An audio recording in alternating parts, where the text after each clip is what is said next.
Hello students and a very warm welcome to this lecture of 10+1 and हम लोग ऐसी lockdown की situation में भी we are trying to provide you with the best possible information and the best possible lecture and the content. तो आप देखिए question क्या है। ये क्वेश्चन एक छोटा सा न्यूमेरिकल है। लेट्स ट्राई दिस, ट्राई करते हैं इसको।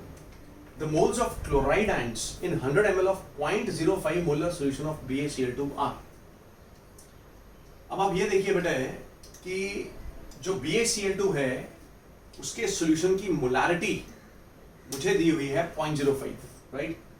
ये कोई BaCl2 का सॉल्यूशन है, मान लो यहाँ पर BaCl2 सॉल्यूशन है ये, इसकी मोलारिटी 0.05 मोलर है। अब जो मैं आपको समझाना चाहूंगा उसको आप थोड़ा सा ध्यान से सुनिएगा। ये जो मोलारिटी है ये बेरियम क्लोराइड की है, 0.05 मोलर BaCl2 सॉल्यूशन आएंगे। इसका मतलब क्या है? देखो मोलारिटी का मतलब क्या होता है। मोलारिटी का मतलब होता है कि जितने मोल्स हमें सोल्यूट के मिले 1 लीटर सॉल्यूशन में। इसका मतलब अगर मैं बोल रहा हूं कि मेरे पास 0.05 मोलर BaCl2 सॉल्यूशन है, इसका मतलब ये हुआ कि 0.05 moles of BaCl2 are present, ये प्रेजेंट लिखा है मैंने, are present per litre of solution. इसका मतलब तो यही है ना, are present per litre of solution.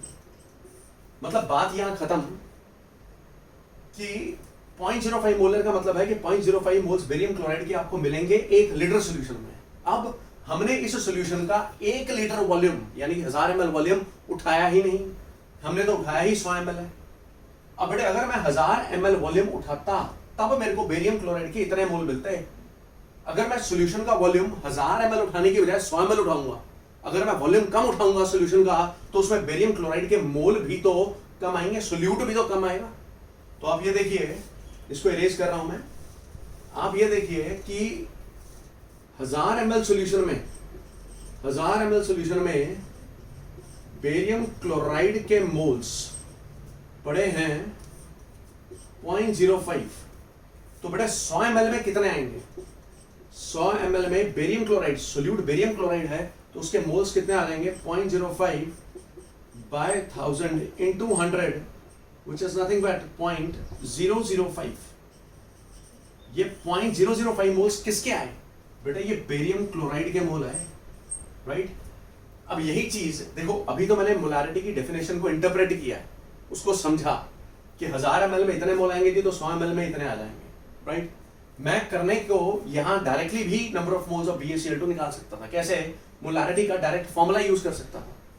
Molarity क्या होती है? Number of moles of solute by volume of solution in litres, यही होती है ना। सो मैं ऐसा कर सकता था कि मोलारिटी 0.05 है, ये लिखता number of moles of solute मैंने निकालने थे, volume of solution in litres. देखिए ये वॉल्यूम ऑफ सॉल्यूशन 100 ml है, तो ये लीटर्स में कितना हो जाएगा? It will be 100 by 1000। 100 by 1000 means 0.1 litres.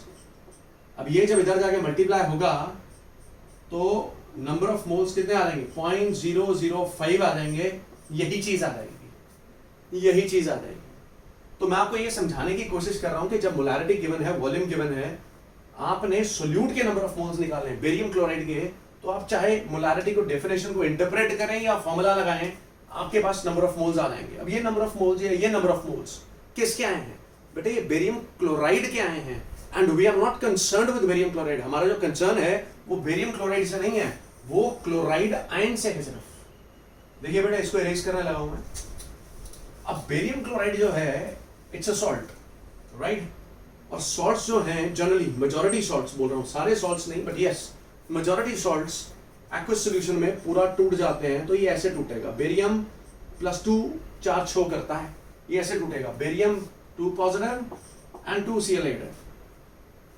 देखिए जब आप किसी भी चीज को तोड़ रहे हैं, डिसोशिएट कर रहे हैं, डिसोशिएट मतलब तोड़ रहे हैं, तो बच्चों you have to make sure कि total charge left hand side पे और राइट हैंड साइड पर बराबर हो, एटम्स का नंबर भी बराबर हो, राइट। अब यहां बेरियम 1 है तो बेरियम 1 है, क्लोरीन यहां 2 है बेटा, क्लोरीन यहां पर भी 2 है, राइट। इधर ओवरऑल चार्ज क्या है? इधर ओवरऑल चार्ज है 0, न्यूट्रल है। मैंने बेरियम पे चार्ज क्या लगाया? +2। एक क्लोरीन पे क्या लगाया -1, तो 2 पे क्या हो जाएगा -2, right? So this is +2 and this in totality is -2, +2 -2, this is 0 0, charges are balanced, atoms balanced. ये मैंने बिल्कुल ठीक तोड़ा है। तो बेरियम क्लोराइड के हमने जो मोल्स कैलकुलेट किए थे वो किए थे 0.005। अब ये जो मोल्स हैं बेटे ये तो बेरियम क्लोराइड के हैं, और ये मैंने तब लिखे हैं at time t equal to 0। ये लिखा है मैंने at time t equal to 0। इसका मतलब क्या हुआ कि जब इसने टूटना शुरू नहीं किया, जब टूटना शुरू ही नहीं किया तो बेरियम आयन और क्लोराइड आयन तो बने ही नहीं। थोड़ी देर बाद at time equal to t, जब t टाइम आया थोड़ी देर बाद ये पूरा टूट गया, पूरा टूट गया मतलब 0 बचा। अब आप ये देखिए कि जब जब ये आगे 1 मोल होता है बेटे, जब जब ये 1 मोल टूटता है ये 1 मोल बनता है। अगर ये 0.005 मोल टूटेगा तो ये कितना बनेगा 0.005 मोल्स बनेगा। जितने मोल ये बनता है, अगर ये 1 मोल बनता है तो ये 2 मोल बनता है, यस और नो? ये 1 मोल बनता है तो ये 2 मोल बनता है, मतलब जितने मोल ये बनेगा ये उससे डबल मोल बनेगा। अगर ये 0.005 मोल बना है तो क्लोराइड आयन के मोल्स कितने आ जाएंगे 0.005 into 2, which is nothing but 0.01 moles, right? So जो आंसर आ जाएगा that will be 0.01 moles, क्योंकि क्वेश्चन में पूछा गया था the moles of chloride ion बताइए जो हमारे को मिलेंगे जब हम इस बेरियम क्लोराइड को तोड़ेंगे। So answer will be 0.01 mole chloride ions. I hope कि जो मैंने कन्वे करने की कोशिश करी है बच्चों वो आपको क्लियरली बिल्कुल समझ में आया है। Thanks for being with me.